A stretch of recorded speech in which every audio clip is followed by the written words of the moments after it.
Уважаемый Андрей Анатольевич, Кирилл Евгеньевич, Антонина Афанасьевна, участники торжественного мероприятия, посвященное к 85-летию нашего великого легендарного земляка Михаила Ефимовича Николаева. Разрешите сегодня от имени Министерства физической культуры и спорта и от себя лично сердечно поздравить Михаила Ефимовича с этим знаменательным датой.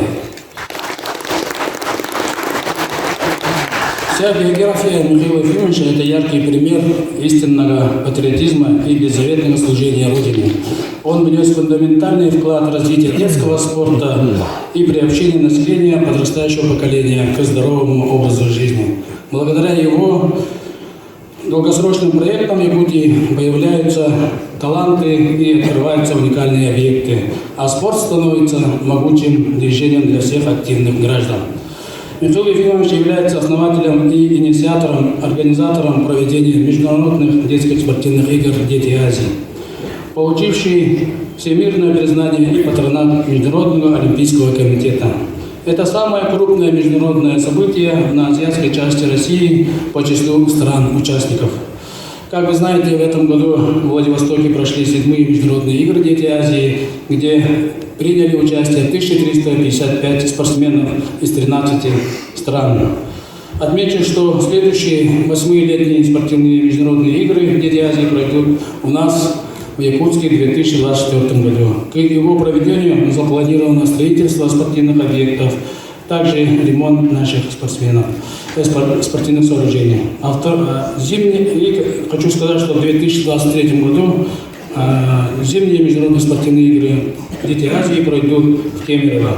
Участникам соревнований станут около 1000 спортсменов. В программу войдут 10 зимних видов спорта. И, как сказал Михаил Ефимович, корабль игр «Дети Азии» развил крейсерскую скорость и отправился в удивительное плавание славы и мечты. Я вижу во всем этом урок. Нужно думать о будущем и пытаться делать великие дела сегодня. Для этого лишь нужно огромное желание и хорошая толика здоровья, здорового смысла. Усиленное внимание Михаила Ефимовича к вопросам развития спорта позволило открыть 2 новых института физической культуры и спорта. Один это на базе СМФУ действующего и село Черепча, Черепчинский институт в Черепчинском улусе. Также в школах республики в свое время было доведено до 4 часов в неделю урок физкультуры.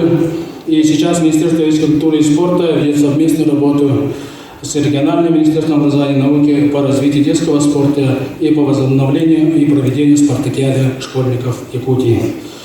Будучи на посту президента республики, Михаил Ефимович провел огромную работу по строительству доступных объектов спорта для населения. Это стало мощным толчком для пропаганды массового спорта и здорового образа жизни. Сейчас, благодаря национальному проекту «Демография», федеральному проекту «Спорт. Норма жизни» и руководству Республики Саха-Якутия уделяется большое внимание развитию спортивной инфраструктуры. Всю свою сознательную жизнь Михаил Ефимович посвятил служению многонациональному народу Якутии и улучшению качества жизни своих земляков. Мы искренне гордимся, что живем в одно время с уникальной личностью и признаем Михаила Ефимовича как крупного политика российского и международного уровня и духовного лидера республики, который внес неоценимый вклад в развитие физической культуры и спорта. Михаил Ефимович бейгеттон саха жоно кагаластар видойтулактара кенинен кен туттавыт онна бой юрилях, а 15 жыллах юбилейнек күнінен итетік істендік ағабдылевин.